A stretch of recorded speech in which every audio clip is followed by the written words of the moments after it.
Where are you based out of? Where are you located, good sir? I am based in the United Kingdom, in particular the South Wales Valleys. So that's to the west of England. Yeah, I know where that is. Yeah, because Purple's been educating me on UK geography. Now I know like big glom where things are, where London, all the other major cities are. The hellhole.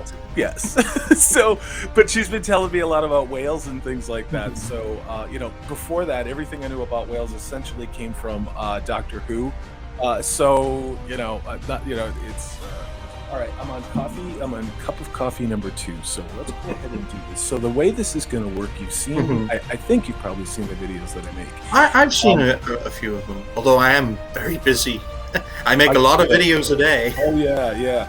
In particular, the Tolkien videos. And so what I do is I will ask you a question. I will take myself off screen and allow you to respond, and then I will edit it in. So there's going to be 5 questions. None of them are about lore. None of them are about. None of them are gotchas. This is about your experience with Tolkien and how you feel about it. So, if it's all right with you, sir, we will proceed to do this.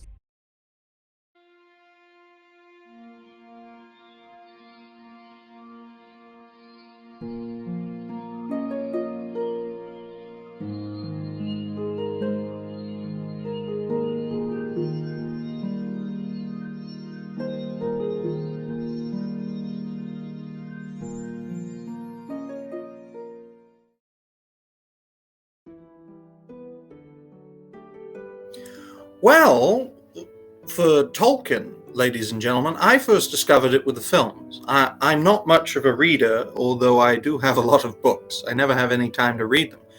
But it was with the films, the Lord of the Rings trilogy, Peter Jackson trilogy, when I was very young. The first one, or the trilogy actually, came out, I believe they came out in around the same time in the early 2000s.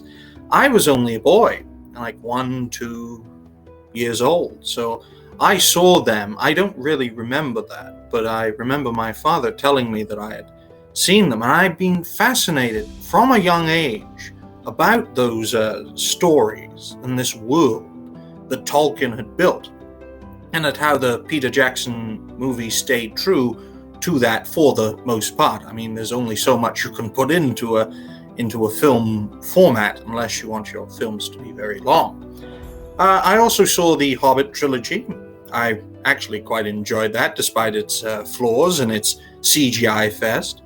But yes, all in all, I really enjoyed the films. And what we're seeing now recently with Amazon does not fill me with hope. It's really the hero's journey personified. If you look at the Lord of the Rings, for example, they start in the Shire, this wonderful agricultural Middle England paradise. And then as the rory goes on, you go into the more conflicted areas from Rivendell to the mines of Moria to the Gap of Rohan and all the battles there and the corruption there under Saruman, the traitor. It's that journey then to Gondor and then ultimately to Mordor, where you see the world being corrupted with Sauron's influence and that of his allies. But for me, the story really resonates on a personal level. Facing tyranny against all odds, the free peoples uniting together in this struggle against the supremacy that tyranny wants to spread all across the world, or in this case Middle-earth under Sauron's influence, and how the greatest of burdens is put on from a neutral perspective, the weakest of peoples upon the hobbits, people who don't really know struggle or war or violence, yet it was one hobbit that had to hold the pressures of the One Ring. And that to me really resonates, that it doesn't matter who you are or where you come from, you can face evil and prevail against it. For me, it would have to be the White Wizard Saruman. Now, this was a man who comes from an angelic race of beings. I believe they were the Maiar. And he was one of the Histari, I think that's how you pronounce it, one of the main Histari in Middle-earth. And it was his task to protect the world against evil. And he had such power and such knowledge. Yet he saw the world and its flaws and thought he could do better, to the point where he was manipulated by Sauron through the Palantir to be corrupted. You know better than these lesser creatures. Together we can rule Middle-earth from the Two Towers. And seeing his journey from being this protector to being this villain who changes this lovely area of Isengard into industry, an area of industry which corrupts the land and the people, creating all those weird creatures and things with his magic and his power. It just goes to show, folks, that even the best of us, and the most knowledgeable of us, the most courageous and intelligent of us, can fall to the power of tyranny, decadence, and corruption. So that's really the character I resonate with, because I try my best not to fall for the power of evil and stand by decency, morality, truth, and goodness to the best of my limited abilities. So those are my thoughts in that regard. Well, from my limited perspective, folks, because I have not read any of Tolkien's works, so I have to work off the adaptations.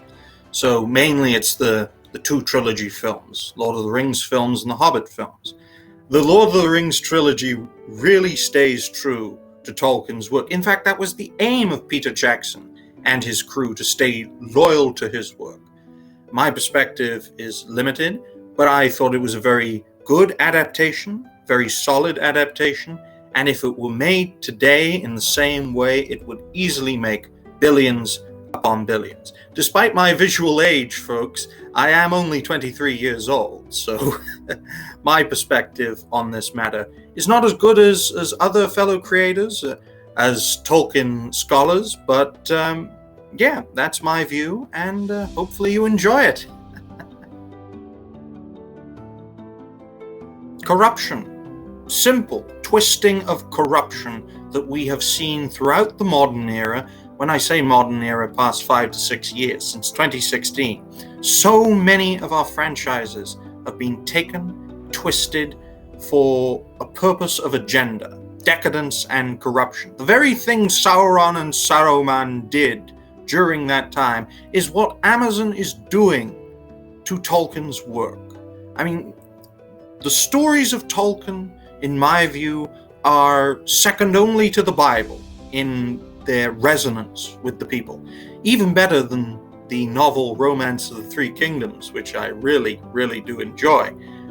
But in my view, the works of Tolkien are going to be damaged by what Amazon is doing in an effort for them to build a new Game of Thrones, which will crash and burn. And ultimately, it will be up to us, the creators, whether we are actively engaged or passively engaged in Tolkien's works, to essentially be the loyalist faction, the purists who stand by his work and who could, well, make better stories based on his work than Amazon and the Tolkien, what are they called? The Tolkien Society? The Tolkien Institute? The ones who are responsible for his estate. Better than the Tolkien estate ever could by modern standards, to protect his work. And I think that's our role, unfortunately. And it shouldn't be our role. It should be up to these people to create good works based on Tolkien's work and hopefully make a profit. But they have failed. They have succumbed to the agenda which has ravaged Western society. And unfortunately, folks, we are in a pop culture war, and we must make sure Tolkien's work does not get corrupted in an effort by our opponents in mainstream entertainment to use his work for their agenda.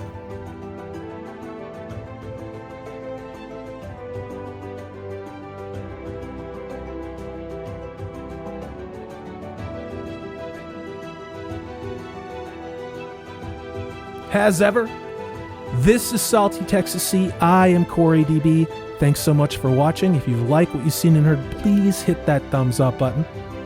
If you haven't subscribed, I'd love to have you on board. That way you know, and we have things like live streams, which we are going to be doing every Tuesday evening.